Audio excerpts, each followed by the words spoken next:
አርዕስተ ዜና። የብሔራዊ ባንክ ገዢ ኢዮብ ተካልኝ የአይኤምኤፍ ኮታ ማሻሻያ በፍጥነት ተግባራዊ እንዲሆን ጥሪ አቅርበዋል። ከአይኤምኤፍ እና የዓለም ባንክ ዓመታዊ ስብሰባዎች ጎን ለጎን በዋሽንግተን ዲሲ በተካሄደው የአፍሪካ ግሩፕ 3 ቀጣይነት ስምምነት ስብሰባ ላይ ነው ገዢው ይህንን ያሉት። ተጨማሪውን ይዘናል።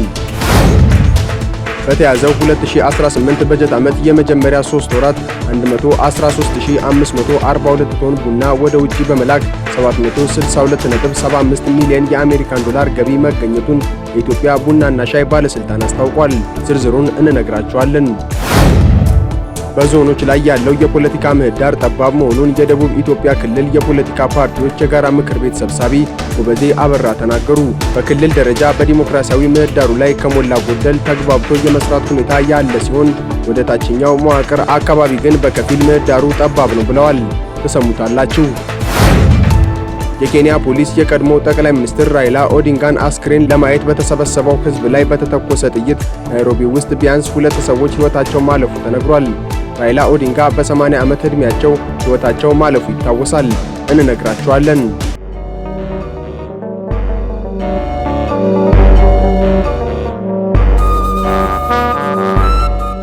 ኢትዮጵያ የአይኤምኤፍ ኮታ ማሻሻያ እንዲፋጠን ጥሪ አቀረበች። የብሔራዊ ባንክ ገዢ ኢዮብ ተካልኝ ከአይኤምኤፍ እና የዓለም ባንክ ዓመታዊ ስብሰባዎች ጎን ለጎን በዋሽንግተን ዲሲ በተካሄደው የአፍሪካ ግሩፕ 3 ቀጣይነት ስምምነት ስብሰባ ላይ ባደረጉት ንግግር የአይኤምኤፍ ኮታ ማሻሻያ እንዲፋጠን ጥሪ አቅርበዋል። በአይኤምኤፍ ኮታ ላይ የተደረገው የ50 በመቶ ጭማሪ ለዓለም አቀፍ ፋይናንሻል ሴፍቲኔት መጠናከርና ለአባል ሀገራት የሀብት ተደራሽነትን ለማረጋገጥ የሚረዳ እርምጃ መሆኑን የገለጹት ዶክተር ኢዮብ ተካልኝ እርምጃው በአሁኑ ወቅት ያለውን የዓለም ኢኮኖሚ ገጽታ በተሻለ መልኩ ከሚያንጸባርቅ ወቅታዊና ፍትሃዊ የኮታ ማስተካከያ ጋር ማጣጣም አስፈላጊ መሆኑን አስረድተዋል። የኮታ ጭማሪውና ፈጣን አተገባበሩ ተቀባይነት ያለው መሆኑን ገልጸው የኮታ ማስተካከያ አጣዳፊነት ግን እጅግ ከፍ ያለ ትኩረት ሊሰጠው እንደሚገባ አስረድተዋል። ፍትሃዊ፣ ሚዛናዊና ሁሉን አቀፍ የሆነ ዓለም አቀፍ የፋይናንስ ስርዓትን ለማረጋገጥ ወደፊት በሚደረጉ የኮታ ማስተካከያዎች እንደ ኢትዮጵያ ያሉ ዝቅተኛ ውክልና ያላቸው ሀገራት ቅድሚያ ሊሰጣቸው እንደሚገባም ጠቁመዋል። አይኤምኤፍ እንደ አውሮፓውያኑ አቆጣጠር በ2023 ያጸደቀውና አባል ሀገራቱ የሚያዋጡትን መዋጮ በ50 በመቶ እንዲያሳድጉ የሚጠይቀው የኮታ ማሻሻያ ሀገራት በተናጠል አጽድቀውት ተግባራዊ እንዲሆን ቢጠበቅም ማሻሻያው ተግባራዊ ሳይደረግ ሁለተኛ ዓመቱን እያጠናቀቀ ይገኛል።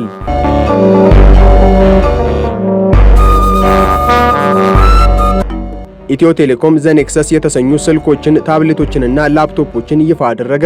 ኢትዮ ቴሌኮም ዘኔክሰስ የተሰኙ ስማርት የሞባይል ስልኮች፣ ታብሌቶች፣ ዴስክቶፖችንና ላፕቶፖችን ይፋ አድርጓል።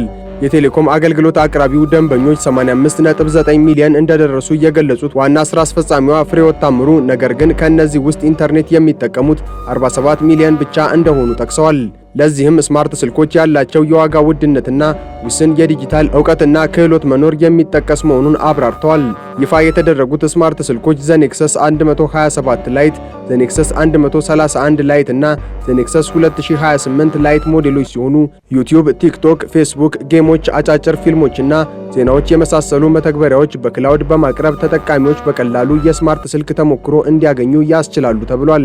ከዛም ባሻገር እንደ ቴሌብር የትምህርት ይዘት ሚዲያዎች ያሉ ወሳኝ መተግበሪያዎች በዲቫይሶቹ ላይ እንደተጫነባቸው ሲገለጽ የመጀመሪያ ጊዜ ተጠቃሚዎች በቀላሉ አገልግሎቶችን እንዲጠቀሙ እንደሚያስችል ተገልጿል። የእነዚህ ዲቫይስ ተጠቃሚዎች ውድ የሆኑ ስማርት ስልኮች ሳያስፈልጓቸው አስፈላጊ መሳሪያዎችን፣ የቴሌብር አገልግሎቶችን፣ የቴሌ ክላውድ ማከማቻና የአኗኗር ዘይቤ መተግበሪያዎችን እንዲያገኙ በማድረግ የዲጂታል ልዩነቶችን ለመቅረፍ እንደሚረዳም ተጠቁሟል።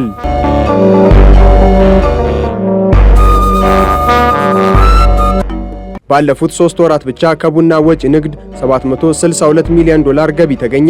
በተያዘው 2018 በጀት ዓመት 3 ወራት 113542 ቶን ቡና ወደ ውጪ በመላክ 762.75 ሚሊዮን የአሜሪካ ዶላር ገቢ መገኘቱን የኢትዮጵያ ቡናና ሻይ ባለስልጣን አስታውቋል። በተጠቀሰው ጊዜ 622.5 ሚሊዮን የአሜሪካን ዶላር ገቢ ለማግኘት ታቅዶ የነበረ መሆኑን የገለጸው ባለስልጣኑ ከእቅዱ በገቢ ጭማሪ መታየቱን ገልጿል። ይህ አፈጻጸም ከባለፈው በጀት ዓመት ተመሳሳይ ወቅት ጋር ሲነጻጸር 243.73 ሚሊዮን ዶላር ወይም 47 በመቶ ጭማሪ እንዳለው ተጠቅሷል።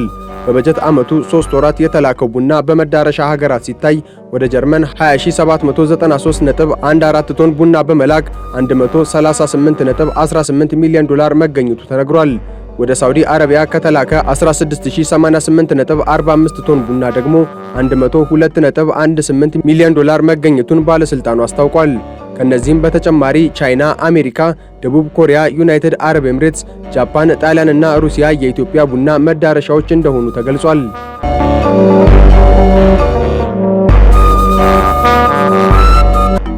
በደቡብ ኢትዮጵያ የፖለቲካ ምህዳሩ መጥበቡን የደቡብ ኢትዮጵያ ክልል የፖለቲካ ፓርቲዎች የጋራ ምክር ቤት ገለጸ።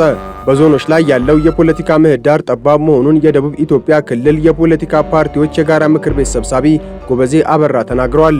በክልል ደረጃ በዲሞክራሲያዊ ምህዳሩ ላይ ከሞላ ጎደል ተግባብቶ የመስራት ሁኔታ አለ የሚሉት አቶ ጎበዜ ወደ ታችኛው መዋቅር አካባቢ ግን በከፊል ምህዳሩ ጠባብ ነው ብለዋል።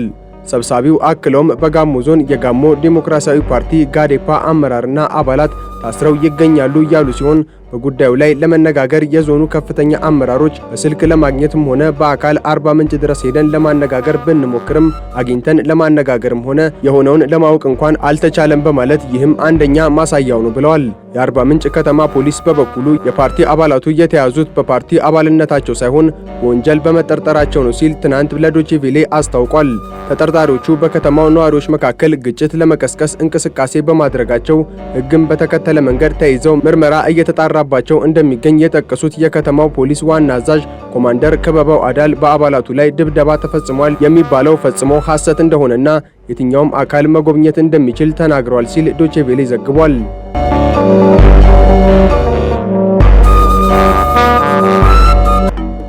በኬንያ ፖሊስ በከፈተው ተኩስ የሁለት ሰዎች ሕይወት አለፈ። የኬንያ ፖሊስ የቀድሞ ጠቅላይ ሚኒስትር ራይላ ኦዲንጋን አስክሬን ለማየት በተሰበሰበው ሕዝብ ላይ በተተኮሰ ጥይት ናይሮቢ ውስጥ ቢያንስ ሁለት ሰዎች ሕይወታቸው ማለፉ ተነግሯል። የኬንያ ፖሊስ ኦፕሬሽን ኃላፊ አደምሰን ቡንጌ የቀብር ስነ ስርዓቱ ከመፈጸሙ በፊት በዋና ከተማይቱ ናይሮቢ በሚገኘው 60,000 ሰዎች በሚይዘው የእግር ኳስ ስታዲየም ውስጥ ጥይት መተኮሱን አረጋግጠዋል። የስታዲየሙ በር አካባቢ በተፈጠረው ውጥረት ፖሊስ አስለቃሽ ጭስና ጥይት ተጠቅሞ ለመበተን ሲሞክር ሕይወታቸው ማለፉን አፍሪካን ኒውስ ዘግቧል። ኃላፊው የሞቱ ሰዎች ስለመኖራቸው በማመን ቁጥራቸውም 2 ነው ሲል ገልጿል። አክለውም በተፈጠረው ግርግርና መተፋፈግ ቁጥራቸው በውል ያልታወቁ ሰዎች አደጋ እንደደረሰባቸው ተናግረዋል። አርብ ህዝባዊ በዓል ተብሎ የታወጀ ሲሆን ኬንያውያን ብሔራዊ የቀብር ስነ ስርዓት ለመፈጸም በናይሮቢ በሚገኘው በሌላ የእግር ኳስ ስታዲየም ይሰባሰባሉ ተብሎ ይጠበቃል። በነገው ዕለትም ኬንያውያን ወደ ኦዲንጋ መኖሪያ ቤት ያመራሉ ተብሎ ይጠበቃል።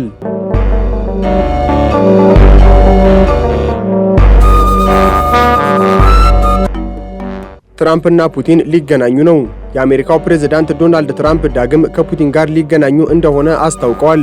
የሁለቱ አገራት መሪዎች ከአላስካው ግንኙነታቸው በኋላ ዳግም ውይይት ሊያደርጉ እንደሆነም ተጠቁሟል። ትራምፕ በትላንትናው ዕለት ከሩሲያው ፕሬዝዳንት ጋር የስልክ ንግግር ማድረጋቸውን የገለጹ ሲሆን ትልቅ መሻሻል ያሳየ ውይይት መደረጉን በማህበራዊ ትስስር ገጻቸው ላይ ጽፈዋል። ትራምፕ የእሳቸውና የፑቲን ንግግር በቡዳፔስት ሊደረግ እንደሚችል የጠቀሱ ሲሆን ይሁን እንጂ በይፋ የሚገናኙበትን ቀን አላረጋገጡም።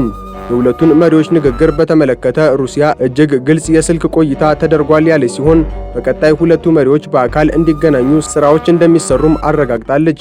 ይሁንና አሜሪካ ለዩክሬን እሰጠዋለሁ ያለችውን የሚሳኤል ጦር መሳሪያ ድጋፍ በተመለከተ የሩሲያው ፕሬዝዳንት ቭላዲሚር ፑቲን በስልክ ውይይቱ ወቅት ለትራምፕ ማስጠንቀቂያ መስጠታቸው ተመላክቷል። ፑቲን ይህ የጦር መሳሪያ ለዩክሬን የሚሰጥ ከሆነ የሰላም ስምምነቱን ሂደት ያደናቅፋል ብለዋል። ከዛም ባሻገር በአሜሪካና ሩሲያ መካከል ያለውን ዲፕሎማሲያዊ ግንኙነት የሚያበላሽ መሆኑን የክሬምሊን አማካሪ የሆኑት ዩሪ አሻኮቭ መናገራቸውን ሮይተርስ ዘግቧል።